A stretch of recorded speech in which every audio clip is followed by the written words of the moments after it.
Let's jump into game. Because guys, literally every single time when I looked to the right and I saw Ben playing ladder, what I saw was a Protoss army standing at this edge while he spawned over here, was losing his last pylons, and he was kind of trying to look over here where there was one remaining hatchery with a Nidus network next to it, and Ben just floating around with a bunch of mutas. Also takes the other island, and the Protoss player, all that he had left was often in a simulator and a pylon. Defending it with Horus army, Ben just literally, for 15 minutes, does nothing besides maxes out on a bunch of mutas after the base trace. Flies in all the mutas. He could suicide on the buildings, but no. Ben wants to make it worse. Suicides on the Phoenix, not even Phoenix, like on the Colossus / Stalkers. Or mostly Stalkers first. And then the Protoss is like, oh my god, how many more times are you going to do this? Well, as long as he has money in these two remaining bases. Literally the worst playstyle I've ever seen in my life. The greatest thing in the world, guys. You enjoyed that, so you enjoyed that way too much. If Metropolis ever makes it back into the ladder pool, promise me that you'll all try some base erase muta. And as we get the 14 pool once more out of Nerchio, these guys are spawning close by air. Great positions for that playstyle, I might add. Also great positions for some War Prism play. And also great position for Roach drop play potentially, which is something we've seen a few times on this map, and I say it almost all the time. I remember the games we saw at HomeCraft Cup between Idra and Blink. Those were really, really cool games where I think Idra played very well on Metropolis, unless I'm mistaken. It was not Blink, but I think it was Blink. Naniwa did scout this time though. He's still going to go Nexus first. This time it's a little bit safer as Nerchio opened up with a standard pool. He's just going to try to get the hatchery over here. Curious to see if Naniwa is ever going to try to do some blocking. Back in the days, Naniwa was always pylon blocking, but seems like he kind of got away from that. Yeah. As so many Protoss players. Actually, honestly, Kevin, I feel like Grubby's the only guy that I still see really committing to making aggressive pylon blocks, which is interesting. Grubby's doing quite well in PvZ though. So I think he's got some of the better PvZ in the European scene. I think he's very good at I mean, Grubby, as in Warcraft 3, Grubby was already fantastic in exploiting movement. Back then he played Orc, he had a unit called Raiders. Raiders were not a great fighting unit, but they were a great unit to either force a fight or to base trade. And whenever Grubby was feeling that somehow, this didn't happen very often by the way, because Grubby was almost always winning, but somehow if he was on the losing feet, Grubby was excellent in using his Raiders mobility to buy himself either really a lot of time or just win by eliminating the other player by killing all his buildings. And that's something we really kind of see in his PvZ as well, because he was so good with the War Prisms in his games against Nerchio at WCS. It's also something that excites me about Heart of the Swarm, Kevin, is Protoss is getting a few more tools to add mobility to its army. Yeah, I felt it was sicker though with the old Mothership core, but I guess I should just get that out of my mind. But God, like how Heart of the Swarm was 2 patches ago, with that Mothership core you just had idling in your main base, you could use Purify every now and then with 45 damage and you could recall armies out. I guess the reason why I like it so much is because it was in balance, and I guess that's why it changed.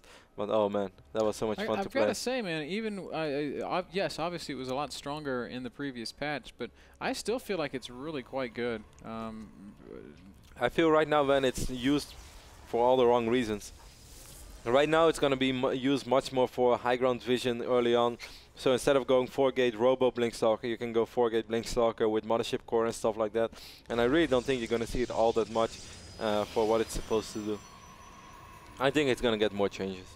Obviously it's still beta. Anyways, Ben, focusing on this game, we see Stargate play once more out of Naniwa, and I don't mind that at all because this is such a good map for mutalisk that I feel if you open up with sentries, immortals, and try to go up to 3 bases early on. Sad Zealot in the middle of the map fighting for his life right now, but it's just a never-ending swarm of Zerg doggies nibbling away at his heels, and he does go down.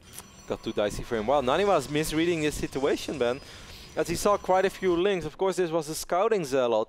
Considering the fact that he's also following this up with a Stargate, he's going to play it extra safe and get 2 additional cannons. But little does he know, all that Nerchio has been doing, man, is just droning up. Yeah, almost guarantees that we'll see a Void Ray, and we do see the Void Ray going into production for Nani.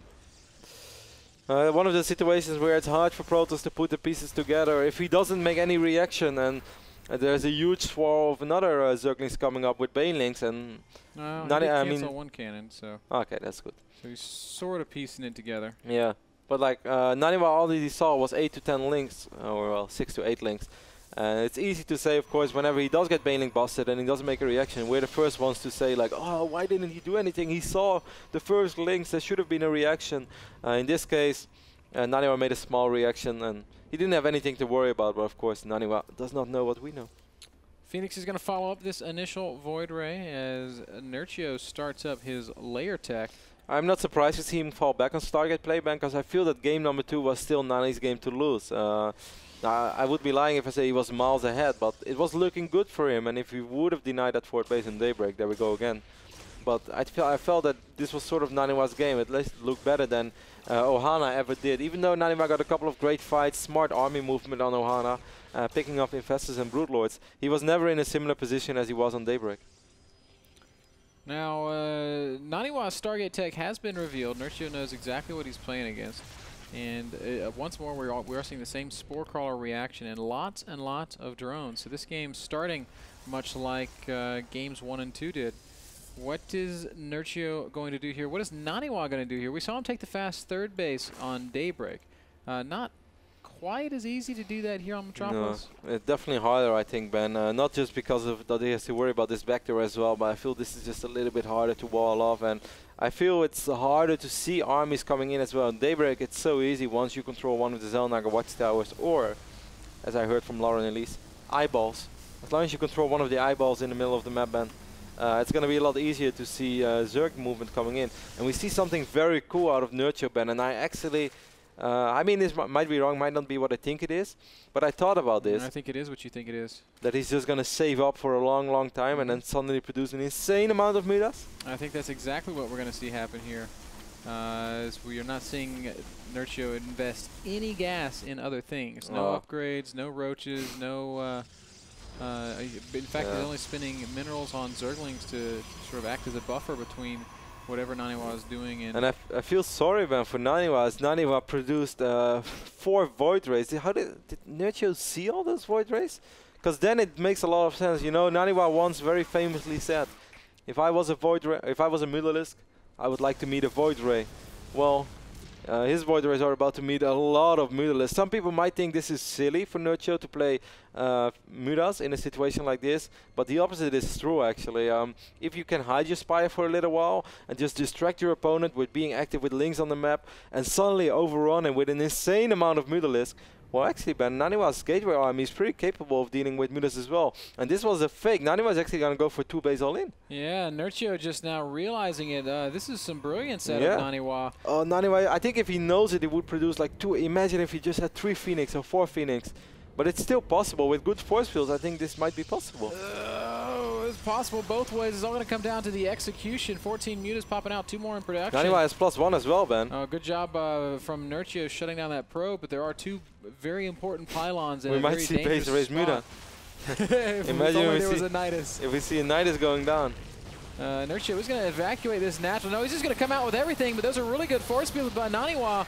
And not a good engagement at all for Nerchio. He should have backed off of this immediately. But the Spore Crawlers, Ben, they're dealing so much damage, and both of them are still alive. But Naniwa has a lot of Stalkers remaining. How many force fields do we have remaining? Quite a few. Naniwa could definitely use a few Zealots, Ben. There are still 13 Mutalisks, but I feel the Zerglings are a bigger threat. Oh, so many Lings, and the drones absorbing some nice damage as well. I'm so surprised that this fight went this well for Nerchio, but he's just going to continue reinforcing with more and more Zerglings and Mutas. And Nani does not seem to have the answer. Well, he's doing a reasonable job, and these new Zealots are definitely going to help out quite a bit as well. How many Mutalisks do we have remaining? Still 15. Just now Naniwa is going to try to snipe them down, and he will snipe a few down. But, well, the Zealots are doing a pretty good job. What are the Zealots doing? Just start fighting. They couldn't really reach the links. Overall, I guess it went okay for Nerchio, but... yeah, I guess it went okay for Nerchio, but no buts.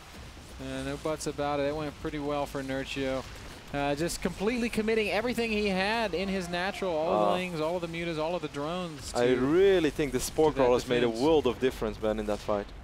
Definitely dealt some massive damage to the Void Rays. And once again, Naniwa finds himself in the terribly uncomfortable position of being down in bases, being down in economy, being down in supply. Not having Blink, and I'm going to have to deal with Mutalisk. Twilight Council is going down right now. He's getting a few cannons already. Nerchio is just going to fight these Stalkers at first because his Mutas numbers are overwhelming.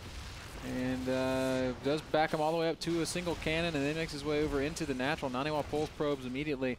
He's got half the supply of Nerchio. This is such a difficult spot to play from. Cannon in the back is going to go down. Ling's going to stream in, and it's not going to get any easier. Naniwa just does not have an answer. Nani GG's. Nerchio takes a 4-0 lead in this series. Well, did Nerchio see all those void rays, man? Because I have the feeling that he didn't. I know that he saw one at least, but I didn't know that he... No. I'm just going to double check that, because I feel that he didn't see that. Yes, he could have maybe seen one more with the Overlord, but I felt on that moment he already decided to play Spire on this map. And now some people out there might think that seems really silly to open up Spire when you know that your opponent opened up with a Stargate. But it is really not all that silly, because often whenever you play Stargate as a Protoss player, you already have the follow-up transition in your mind. You're like, I'm going to make 3-4 Phoenixes, that's it. Then I want to get my robot down because I want to make sure that I'm safe on the ground as well and stuff like that. And so often you only make 3 Phoenixes, and if you don't really actively look at the Zerg army, you might just think everything is normal, but suddenly Zerg has a lot of money and they're able to produce 15, 20 mutalisks and just completely overrun the 3 or 4 Phoenixes that you actually do have on the map. So I don't think it was all that crazy, and it's something that can definitely work. And I have to admit, I lost a lot. Despite opening up Stargate, I lost against Mutas. I mean, as bizarre as it may sound, it's not that uncommon to counter Stargate play with mutas if you can do it this way.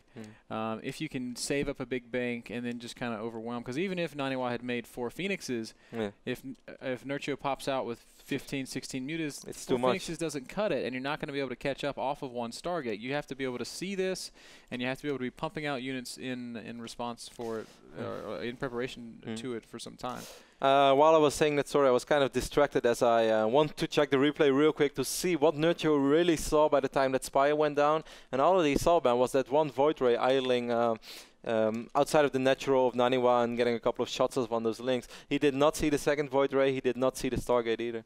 Well, obviously he knows there's a Stargate when he saw the 1st Void Ray, but he didn't have the confirmation there were 3 or 4 Void Rays by the time that he already got that Spire down. Fantastic play from Nerchio once again. He goes up 4-0. We're going to have a very short break, and we're going to move over into game number 5 as soon as we get back. Don't go anywhere, guys. HomeCraft returns after this.